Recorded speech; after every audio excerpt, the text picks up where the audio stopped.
Entrevístanos y te demostraremos que somos el banco que necesitas para expandir tu empresa. Muy buenas, pues ya tenemos primeras horas de esa reunión del G7 en el que los líderes de las principales potencias del mundo ya están reunidos para buscar, sobre todo en dos vías. Por un lado la de Rusia, por otro lado la de China, la de Rusia para intentar frenarle la guerra de Ucrania y para intentar impactar su economía, en la de China para intentar contrarrestar el creciente poder de China, sobre todo en el Indo-Pacífico. Fíjense por qué el presidente, mirando el borrador ya de lo que se está planteando por parte del G7, dice Jacques Michel, el presidente del Consejo de la Unión Europea, que están preparados ya para entrar en más detalles sobre una posible prohibición de importación del oro ruso. Piensen que esto se lo estábamos contando esta mañana aquí en Negocios Televisión, que se estaba ya planteando la opción de una prohibición del oro ruso de tal manera que pudiera impactar a la salida del oro para convertirlo en moneda por parte del gobierno ruso. Dice también ese borrador de el G7 que el G7 promete apoyar a Ucrania, dice el borrador, durante el tiempo que sea necesario. Dice también, en palabras textuales, seguiremos trabajando en el suministro de defensa de Ucrania, y ahí empiezan a entrar también esa sanción, ese tope o esos aranceles. Vamos a ver la fórmula que finalmente plantea en el borrador. Lo que se plantea ya son aranceles al petróleo ruso que se utilizarían para ayudar a Ucrania. Dicen palabras textuales el borrador del G7. El G7 abogará por aranceles a las importaciones rusas, de tal manera que se busque de esa manera topar el precio del petróleo ruso, tal y como también les estábamos anunciando esta mañana aquí en Negocios Televisión. Hay un punto importante. Biden en esa reunión del G7 ha dicho a sus otras partes del club de los más poderosos económicamente del mundo: no retrocederemos en ninguna promesa climática debido a la inflación, sobre todo señalando, mirando a los europeos, a von der Leyen, pero también al presidente alemán, después de decir que volvía al carbón.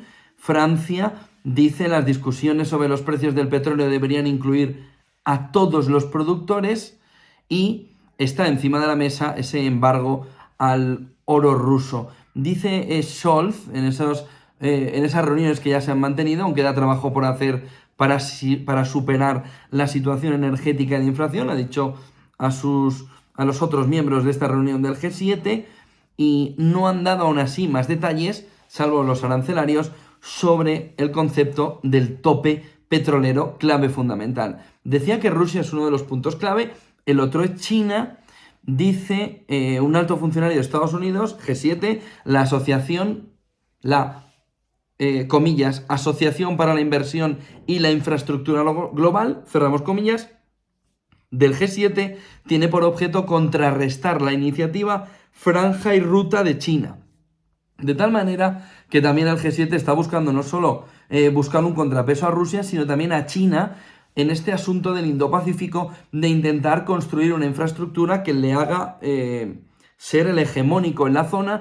Busca el G7 una asociación para la inversión y también para la infraestructura global. Y dice Estados Unidos y sus aliados del G7 van a buscar cientos de miles de millones de dólares en nuevos fondos de bancos multilaterales de desarrollo y otras fuentes para poder contrarrestar la propuesta realizada por China. Y más concretamente, dice Estados Unidos en esa reunión del G7 en Alemania, Estados Unidos le ha dicho a sus compadres del G7, tiene la intención de recaudar 200.000 millones de dólares en fondos para un programa del G7 que cierre la brecha de infraestructuras en los países de desarrollo.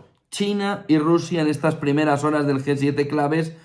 Rusia, oro y esa prohibición de la importación de otros países del oro ruso. Por otro lado, el tope del petróleo ruso, que ahora mismo está en la fase de nuevos aranceles, que esos aranceles, además, ha dicho que ayudarían a Ucrania económicamente, y China y esa Asociación para la Inversión y la Infraestructura Global del G7 como contraposición a la franja y la ruta de China para los países que buscan una infraestructura mejor en países en desarrollo. Un G7 que va avanzando en las primeras horas, como ven, con un borrador que ya se está empezando a redactar. No tiene tiempo para perder el G7, ya que la reunión de la OTAN está a la vuelta de la esquina en esta semana, y cuanto antes se llega a un acuerdo en el G7, más tiempo para preparar mejor esa reunión de la OTAN decisiva en Madrid, donde se espera ampliar sobre todo el arsenal militar para poder contrarrestar, para poder contraponer, según la OTAN, al